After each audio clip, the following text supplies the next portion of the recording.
As far as I remember, I've always been a social entrepreneur. Remember, I was 12. I did so many things. I've launched so many projects, mainly within education, training, entrepreneurship, and a lot for employment. At a certain point, I wanted to do something for women. So I looked around me what existed already, and I saw many stuff. But they were tackling beauty, fashion, maximum well-being. Nothing or almost nothing about the autonomy. And autonomy comes through a paid job and a good job. It helps a lot to have more autonomy. And so I said, okay, I will launch JUMP. JUMP dedicated to gender equality in the workplace, helping women to fulfill all their talents in their job, and helping organizations to cancel every kind of discrimination between women and men, to have more gender-balanced team, especially at the top of the management. If I knew it would have been so much difficult, I don't think I would have found the courage to begin. I didn't know that working on gender equality was really revolutionary. I didn't know it was so much subversive. I learned so much. For example, 60% of the graduates in Europe are women. That means that we do represent the biggest talent pool. It's very important. And the gap is widening more and more with men, unfortunately. The Economist 3 years ago made its cover on, thanks God we have women. Why? Because they analyzed the incredible increase of well-being since the Second World War, especially in the US, in Europe. And they found it out that it was not thanks to the development of the BRIC countries, you know, Brazil, China, and so on. It was not thanks to the development of the information technology and IT. It was thanks to women because of their massive entry in the labor force. But nobody never say that. Nobody never celebrate that. I found it out also that by tackling gender equality in the companies, it's speaking about their performance. Their performance, because the more they have gender balance in their management, the more every kind of indicators, financial ones and non-financial ones, are better and better.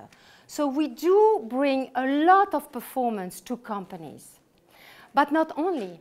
If we would work as much as men globally in our society, then in Europe, on average, the GDP would increase by 16%.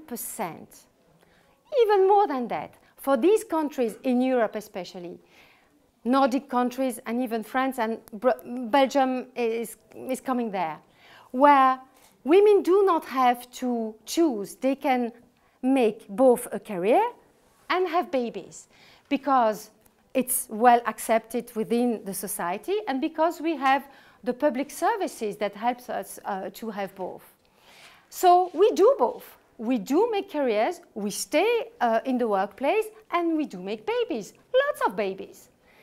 In the countries where it is not well accepted, like Germany, like Italy, Spain, Greece, and so on, the major part of the countries in Europe, then the women tend to get out of the workplace at a certain point of their life and make only one baby. And so they suffer, these economies suffer either from a rate of employment and from a very low rate of natality, which is damaging so much the economy and not preserving our fantastic social security system. So women do make so much, but if we want them to make even more, to go even more into the workplace and to work like men, that means that at home we have to share the responsibility. Did you know that in Europe 80% of the unpaid work is done by women? 80%. That still nowadays we do spend 2.5 times more hours on childcare and house chores. That means that women sleep less, have less leisure, and of course can work less outside home than men.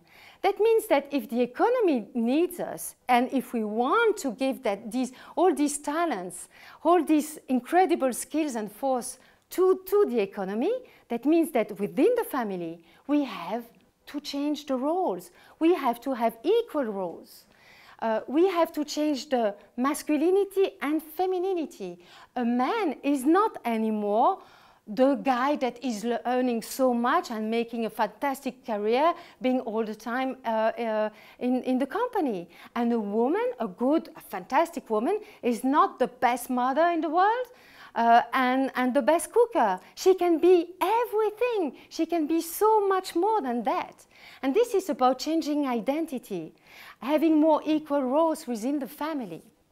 So how can companies attract, retain and promote women? Because even if we are 60% of the graduates, we are only on average 12% in the executive committee and 20% on boards. But 20% it's only thanks to the gender quotas. So they have to do a lot in order to inspire us and to keep us working and to promote us to our good level of skills. So what they tell me all the time is that, Isabella, in our company, we do not discriminate. We offer equal opportunities for men and for women. But they are not aware that they are discriminating without knowing it, because they don't take into account the fact that we have different lives than men. And when you treat equally two persons that have completely different lives and different history, so different culture, then you discriminate. Why that? Because if we do 80% of the unpaid job, that means that we have a different life. And we are coming from 5,000 years of domination by men, where women didn't have any rights, didn't have any autonomy. We were only there to give birth. That was our only role. And even if it has changed, thanks God, it's the first time in the history of humanity that we have the same rights. But the real equality, it's a bit different. It's a bit more difficult to get to. And our choices that looks like our real choices are very often indicated, pushed by our history and by our guilty.